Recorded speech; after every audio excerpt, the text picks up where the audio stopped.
예, 오늘 말씀의 제목을 처음에는 말도 안 되는 그러나 한 번은 꼭 해야 될 설교, 그렇게 제목을 정했었습니다. 그런데 그렇게 제목을 하면 무슨 설교 제목이 저럴까 싶어서 설교를 마무리하면서 제목을 다시 바꿨습니다. 주보에는 그냥 말도 안 되는 그러나 한 번은 꼭 해야 될 설교 그렇게 되어 있지만 이 파워포인트에는 세기말 공동체 그렇게 제목을 바꿨습니다. 어쨌든 말도 안 되는 그러나 한 번은 꼭 해야 될 그런 설교라고 생각을 합니다. 본문의 말씀 성경절 두 개를 선택을 했습니다. 하나는 히브리서 10장 24절로 25절, 또 하나는 사도행전 2장 46절입니다. 제가 봉독을 하겠습니다. 히브리서 10장 24절 25절 신약성경 364페이지. 서로 돌아보아 사랑과 선행을 격려하며 모이기를 패하는 어떤 사람들의 습관과 같이 하지 말고 오직 권하여 그날이 가까움을 볼수록 더욱 그리하자. 사도행전 2장 46절 신약성경 190페이지입니다. 날마다 마음을 같이하여 성전에 모이기를 힘쓰고 집에서 떡을 떼며 기쁨과 순전한 마음으로 음식을 먹고. 사도행전 2장에 나와 있는 이 기록은 초대교회의 그 예배의 상황과 분위기를 우리에게 전해주고 있습니다. 그리고 동일한 그런 그 분위기와 상황 속에서 히브리 교회의 서신을 보내면서 히브리서 10장에도 유사한 그런 예배에 대해서 성경은 기록하고 또 보여주고 있습니다. 초대교회 교인들은 집집마다 돌아가면서 함께 모이고 서로 교제를 했습니다. 그렇게 한 이유가 그것이 좋아서만은 아니었습니다.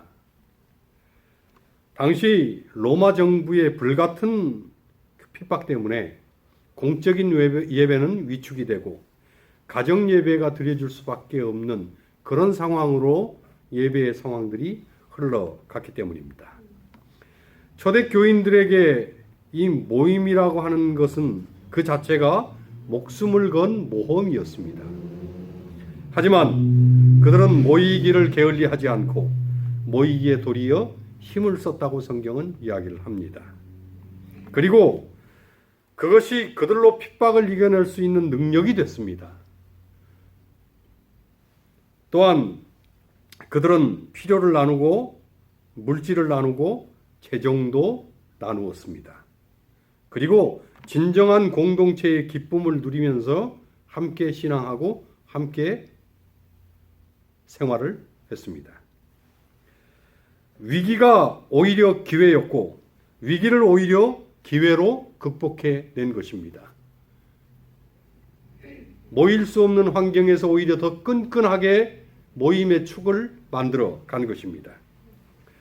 오늘 이 시대의 교회 역시 회복해야 할 것이 있다면 바로 초대교회의 공동체의 경험이라고 믿습니다. 그것만이 신앙을 부흥시키고 믿음을 활성화시킬 수 있는 가장 중요한 요인인 것입니다. 초대교회의 그 사랑을 회복해야 하는 것입니다. 초대교회의 그 믿음을 회복해야 하는 것입니다. 초대교회의 그 기쁨을 회복해야 합니다. 그 공동체라고 하는 영적 집단의식을 회복해야 하는 것입니다. 사람은 혼자 있으면 불안합니다. 혼자 있으면 두렵습니다. 그래서 사람은 혼자 있으면 행복하지 않습니다. 사람은 혼자서는 사랑할 수 없습니다. 그래서 혼자 있으면 외로운 것입니다. 그것 때문에 하나님께서 사람이 혼자 사는 것, 독처하는 것을 보기에 좋지 못하다고 말씀을 하셨습니다.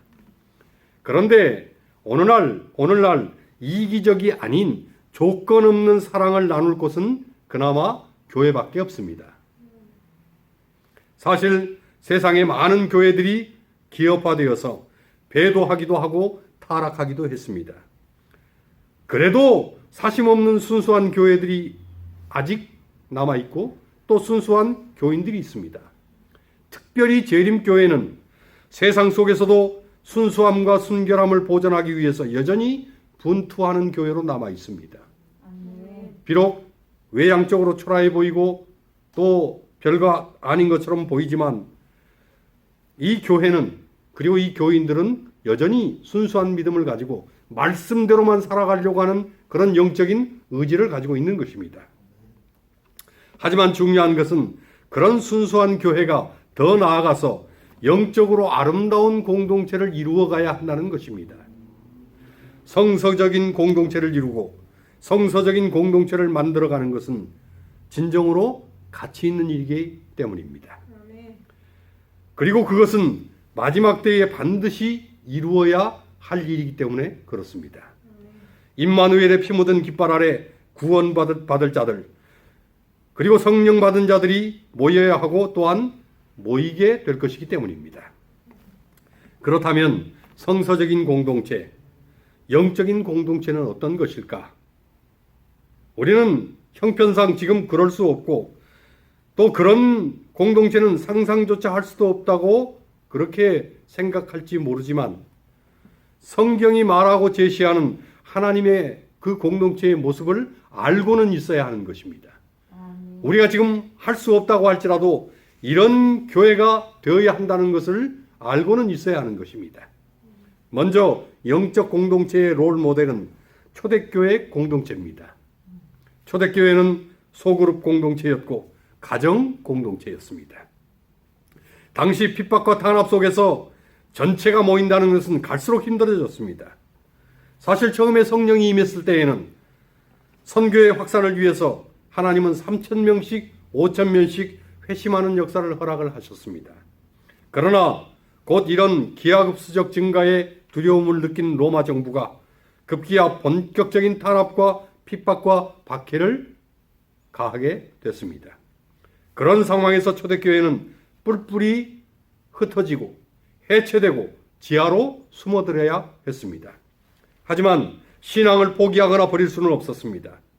그리스도교 신앙과 믿음은 영원한 생명이기 때문에 그런 것입니다. 그래서 초대교회는 소그룹으로 가정으로 공동체의 모임을 갖추어 가게 되었습니다. 그리고 초기에 성령이 내렸을 때의 그 정신은 여전히 공유하면서 유무상통하는 관계를 이루어 갔습니다. 그런데 이 유무상통이라고 하는 것이 물질만이 아닌 것입니다. 사실은 유무상통했다고 하는 이 명제는 우리에게 대단한 부담을 줍니다. 하지만 성경은 그렇게 했노라고 분명히 기록을 하고 있습니다. 그런데 이 유무상통이 물질만이 아니라는 것입니다. 물질 이전에 마음이 유무상통하지 않으면 그런 공동체는 형성될 수도 없고 유지될 수도 없는 것입니다. 그러니 초대교회는 모든 사람들이 모든 것을 다 내려놓고 모든 것을 다 노출을 했습니다. 세상적인 가면이나 또는 어떤 가장됨이나 숨김은 있을 수가 없었습니다. 사람이 가면을 쓰고 만나면 관계의 진전이 이루어질 수가 없습니다. 사람이 가장을 하면 서로에게 진정한 영향을 줄 수도 없고 진정한 영향을 나눌 수도 없습니다. 사람이 숨기는 것이 많으면 서로에 대한 진정성을 이룰 수가 없습니다. 사람은 숨김이 없을 때에 깊은 것을 나눌 수 있는 것입니다. 그러니 가면을 벗는다는 것은 모든 것을 내려놓고 모든 것을 함께 공유한다는 것입니다. 함께 공생한다는 것입니다.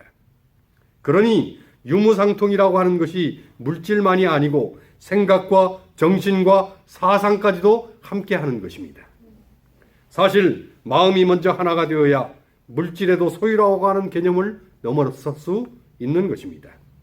공동체 안에서 가면을 벗고 숨김없이 모든 것을 나누고 기도를 부탁할 때에 놀라운 일들이 일어납니다. 그런데 중요한 것은 이런 모습이 지금 우리에게 있느냐 하는 것입니다. 그런 김이라도 있느냐 하는 것입니다. 마음의 한켠에라도 이런 생각이 있느냐는 것입니다. 하지만 정직히 말하면 오늘날 재림교회 내에서 이런 모습을 찾기란 쉽지 않습니다. 하지만 정기 건강한 공동체가 되려면 서로의 죄를 고백하고 성령 하나님이 역사하도록 오픈해야 되고 또 오픈되어야 합니다. 야고보서 5장 16절은 이런 것에 대한 하나님의 약속이 기록되어 있습니다. 이러므로 너희 죄를 서로 고하며 병 낫기를 위하여 서로 기도하라. 의인의 간구는 역사하는 힘이 많으니라.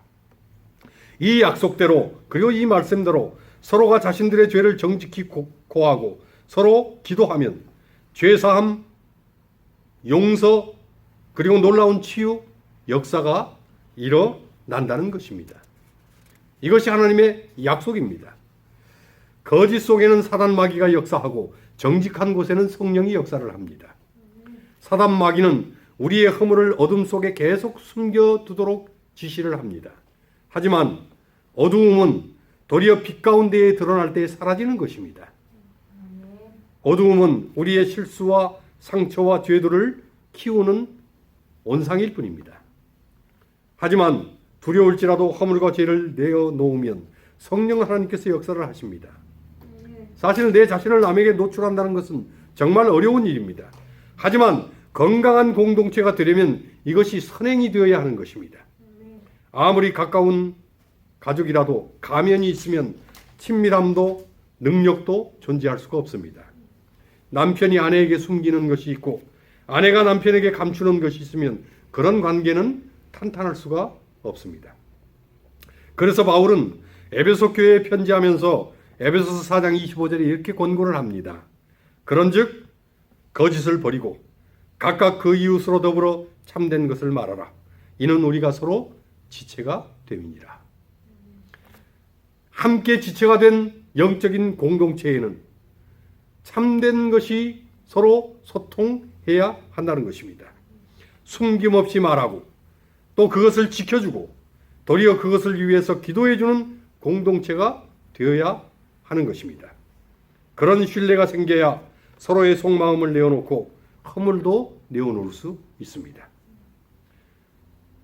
사실 지금의 교회는 말이 많은 곳이 되어버렸습니다. 감추어주고 지켜주는 것이 아니라 도리어 험담하고 찌르는 곳이 되어버렸습니다. 그래서 아무리 친한 교인들과 아니라도 적당히 자신을 숨기는 것입니다. 관계라고 하는 것이 어떻게 변하게 될지 모르기 때문에 그리고 신뢰할 수 없기 때문에 그럴 수밖에 없습니다. 그러니 교회에 오래 다닌 교인일수록 교회에서 잘 생존하는 비법을 몸에 터득하고 신앙을 합니다. 절대로 약점이나 실수가 노출되지 않도록 잘 방어하면서 아무리 친해도 적정거리를 유지하고 언제나 디스턴스 6피트를 그 간격을 두는 것입니다. 코로나19로 인해서 이 6피트 거리 두기가 시행이 됐지만 사실은 오래전부터 교회 안에서 익숙하게 몸에 밴 영적 거리 두기라는 생각을 하게 됩니다. 적정선에서 그냥 관계를 유지만 할 뿐인 것입니다. 그러면서 서로 전염되지 않도록 영향을 주지도 받지도 않으면서 생존만 도모하면서 사는 것입니다. 하지만 소그룹 공동체에 참여하는 모든 사람들은 영적인 가족입니다. 진짜 가족은 6피트 거리 두기를 하지 않습니다. 그리고 진정한 가족은 가족의 허물을 떠벌리지 않고 보호하여 주는 것입니다. 혈연적인 가족 관계의 강점도 서로를 용납하고 이해하고 함께 안고 가는 것에 있습니다.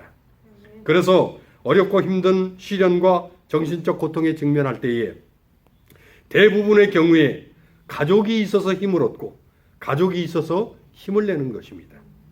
그렇다면 사실 십자가의 피로 하나 된 사람들은 그리스도를 머리로 한 지체들이기 때문에 영적인 가족인 것입니다. 그러니 더욱더 끈끈해야 하고 더욱더 그 관계가 깊어야 합니다. 영적인 가족이란 이런 것입니다. 예수님과 제자들은 영적인 가족이었습니다. 예수님은 베드로의 어이없는 배반을 하셨고 그 쓰라린 배반을 직접 당하시고 맛보셨습니다. 하지만 예수님은 단 한 번도 베드로의 실수를 떠벌리거나 노출하지 않으셨습니다.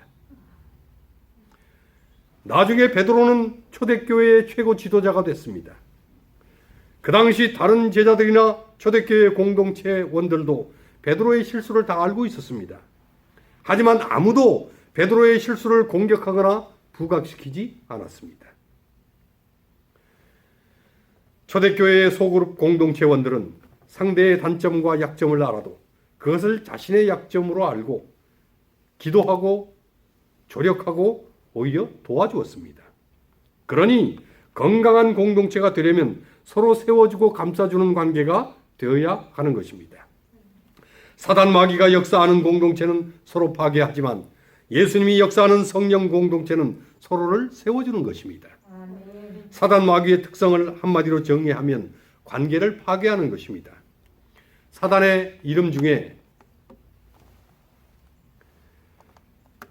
계시록 9장 11절에 나오는 아볼로온이라고 하는 이름이 있습니다. 거기 계시록 9장 11절은 이렇게 기록합니다. 저희에게 임금이 있으니 무저갱의 사자라. 히브리음으로 이름은 아바돈이요 헬라음으로 이름은 아볼로온이더라. 이 사단 마귀에 대해서 얘기하는 것입니다. 그런데 여기 사단 마귀를 지칭하는 아바돈, 아볼로온 이 이름의 뜻이 파괴자라고 하는 뜻입니다. 사단 마귀는 관계를 파괴하는 것입니다. 이미 하늘에서 하나님과의 관계를 파괴하고 사단 마귀는 지상으로 쫓겨난 자인 것입니다. 그러니 끊임없이 사단 마귀는 관계를 파괴시키려고 합니다. 하지만 예수님은 관계를 세우시는 분입니다. 예수님이 가시는 곳마다 병자가 낫고 죽은 자가 살고 희망 없던 자가 희망을 갖고 포로된 자가 자유케 되었습니다. 주님은 살리시고 세우시고 회복시키시고 일으키시는 것입니다. 우리가 누군가를 비난하고 욕한다면 사단의 도구로 사용되는 것입니다. 반면에 누군가를 세워주고 격려한다면 예수님의 도구로 사용되는 것입니다. 알코올 중독자들을 위한 모임이나 단도박자들을 위한 모임이 있습니다. 그곳에 참여하는 사람들은 너무나 큰 어려움을 겪고 있기 때문에 이런 모임에 참석해서 자신의 상태를 알리고 서로 친해지면서 중독으로부터 벗어나는데 도움을 받고자 합니다. 그들은 모임에 참석하면 자신의 중독 상태를 정직하게 고백을 합니다. 그래서 이 알코올 중독 때문에 겪고 있는 정신적인 고통, 혼란함들을 이야기합니다. 도박 때문에 겪고 있는 그 고통과 마음의 혼란을 고백을 합니다. 그러면 참석자들이 서로 연민을 가지고 그 고백을 들어주고 따뜻하게 동의해주고 손잡아주고 어깨를 두드려주고 서로를 격려합니다. 우리도 다 그런 경험을 했다는 것입니다. 그 아픔을 안다는 것입니다. 그 고통을 나도 느꼈다는 것입니다. 모두가 똑같은 문제로 똑같이 고통하고 있기 때문에 감싸주고 안아주는 것입니다. 아무도 비난하는 사람이 없고 도리어 도와주려고 애를 씁니다. 그러면 그 모임에 처음 참석한 사람도 어떤 장소에서도 느끼지 못하는 따뜻함을 경험을 합니다. 그런데 만일 이런 중독자들이 지금 우리 교회와 교인들 앞에서 자신의 상태를 솔직하게 털어놓으면 자칫 비웃음을 사거나 이상한 눈총을 받을 것에 대한 두려움을 갖습니다. 왜냐하면 교회가 그런 사람들을 따뜻하게 포옹할 준비가 안 돼 있는 것입니다. 그런 사람들을 따뜻하게 안아주기는 고사하고 교인들 간에도 서로 그런 연습이 되어 있지 않는 것입니다. 그래서 이들이 교회에 나오기보다는 자신과 비슷한 상태에 놓인 중독자 모임에 가기를 원하는 것입니다. 동병상련이라고 하는 말처럼 서로가 상대방을 위해서 도움이 되겠다는 마음들이 있기 때문에 그런 것을 찾는 것입니다. 하지만 사실은 우리 자신들도 그 사람들보다 결코 나을 것이 없다고 하는 것이 우리의 현실입니다. 어떤 사람은 금주를 선언했지만 술을 먹지 않으면 안 되는 상황이 올 때에 도무지 견딜 수 없으면 술을 먹기 전에 그 모임에서 만난 친구에게 전화를 합니다. 그러면 그 친구가 5분이 걸리면 5분만, 가는데 10분이 걸리면 10분만 기다리라고 말을 합니다. 그리고 그 시간이 밤이든 새벽이든 쫓아가서 도와줍니다. 이것이 알코올 중독자나 단도박 모임이 갖는 힘입니다. 그런데 이런 세상적인 중독자의 모임도 서로 세워주고 도와주는데 그리스도의 피로 하나 된 우리는 더더욱 서로 격려하고 세워지는 그런 관계가 되는 것이 성경적으로 맞는 것입니다. 아멘. 이것이 예수님께서 원하시는 신앙의 한 모습이고 신앙의 목적인 것입니다. 정직하게 우리 자신들을 들여다봅니다. 사실 우리는 모두 다 죄인들입니다. 알코올 중독, 마약 중독, 도박 중독 등등의 여러 중독들이 있지만 그 모든 것들이 다 죄로부터 기인한 것입니다. 그리고 사람의 생각과 판단에는 이런 중독에 걸리면 더 심하고 저런 중독에 걸리면 덜 심한 것이 있을지 모르지만 그 종류와 형태에 관계없이 우리 모두는 다 근본적으로 죄 중독자들입니다. 화 중독, 쇼핑 중독, 성 중독, 게임 중독, 일 중독, 분노 조절 장애 중독, 이 모든 것이 다 죄로 인해서 파생된 사단 마귀의 상품들입니다. 그리고 우리 역시 어떤 모양이로든지 그런 죄의 중독에 노출되어 있는 것입니다. 그러니 우리 모두는 예수 그리스도 없이는 구원받을 수 없는 필연적인 죄인들인 것입니다. 사실은 누가 더 낫다고 결코 장담할 수 없는 죄 중독자들입니다. 우리는 누구라도 다 이런저런 죄에 중독되어 삽니다. 완전한 사람은 아무도 없고 결함 없는 사람도 아무도 없고 겉으로는 아닌 척해도 다 그렇고 그런 불쌍한 인생들이고 죄인들입니다. 그러니 성경은 서로 세워주라는 것입니다. 그런 사람들끼리 함께 상처를 다독여주고 상처를 감싸주고 상처를 치료해주고 안아주라는 것입니다. 로마서 14장 19절은 이렇게 말씀합니다. 이러므로 우리가 화평의 일과 서로 덕을 세우는 일을 힘쓰나니. 데살로니가전서 5장 11절입니다. 그러므로 피차 권면하고 피차 덕을 세우기를 너희가 하는 것 같이 하라. 초대교회 교인들은 집집마다 모여서 서로를 격려하고 서로를 세워주었습니다. 그래서 그들의 모임에는 늘 감사가 있었고 감동이 있었고 기쁨이 넘쳐났습니다.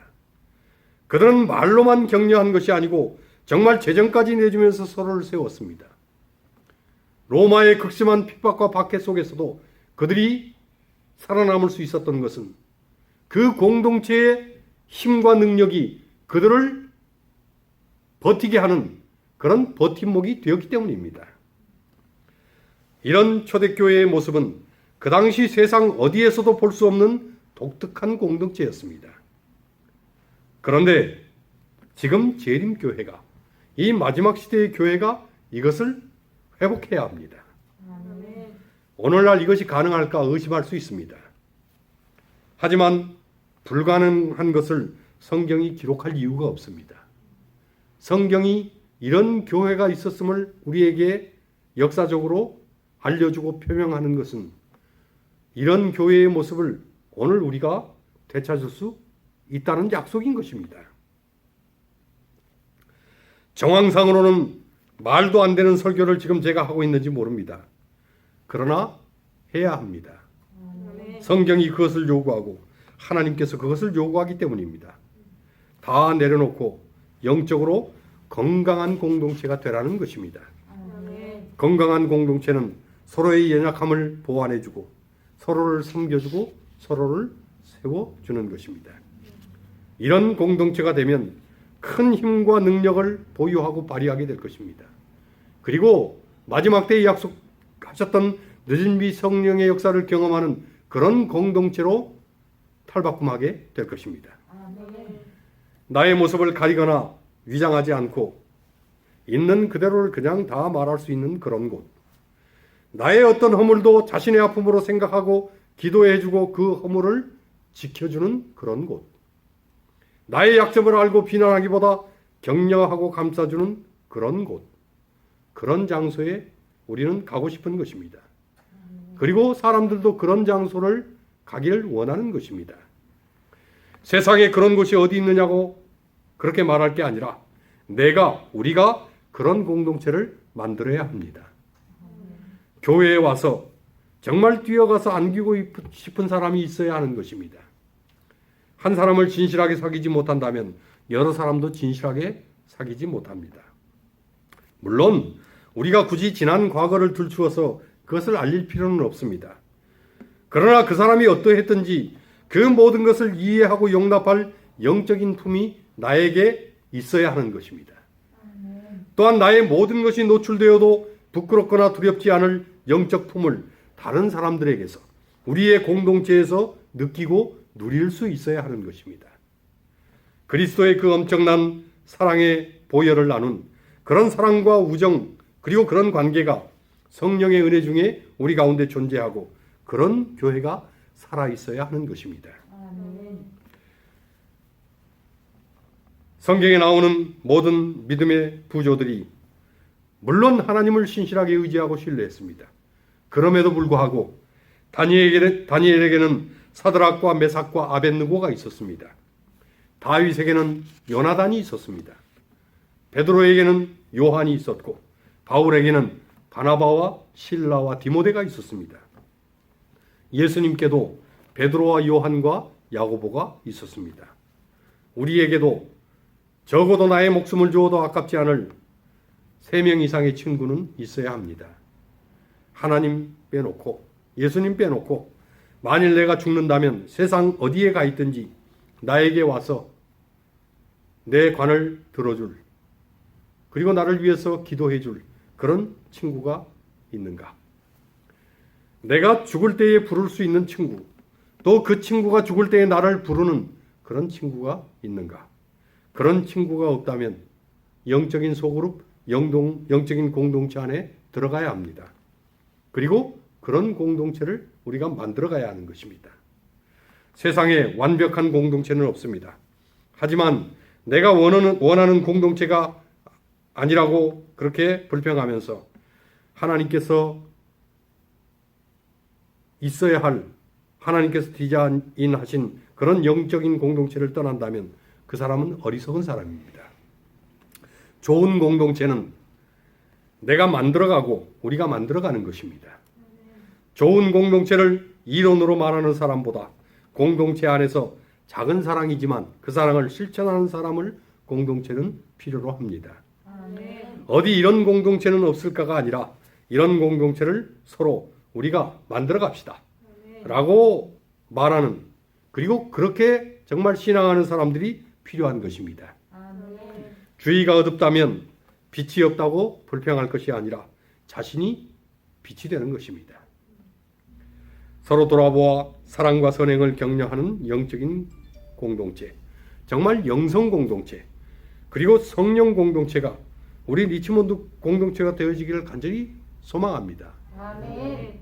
말씀을 마무리하면서 어쩌면 이 초대교회의 그 공동체가 반드시 있어야 될 그런 공동체라고 우리가 확신은 하지만 지금 이때의 그런 공동체를 어떻게 이루어갈 수 있을지 우리가 의문을 표명할 수 있습니다. 그러나 하나님께서 이렇게 하라고 말씀을 하셨다면 그렇게 할 수 있도록 역사하시는 줄 믿습니다. 아멘. 우리가 정말 이 마지막 시대에 영적인 탄탄한 영성 공동체를 만들어 간다면 하나님의 성령께서 그 공동체에 역사하실 것입니다. 그리고 영혼을 보내시고 그리고 사명을 감당하게 하시고 그리고 하늘을 넉넉히 준비할 수 있는 그런 주님의 도구로 그 공동체를 사용을 하실 것입니다. 먼저 마음으로 정말 유무상통할 수 있는 그런 생각과 그런 심령과 그런 사상이 우리 속에 만들어져 가기를 간절히 기원합니다. 그래서 언제든지 서로 세워주고 일으켜주고 격려하고 감싸줄 수 있는 그런 공동체로의 회귀가 오늘 우리 리치몬드 공동체의 모습이 되어지게 되기를 주님 이름으로 간절히 축원합니다. 아멘.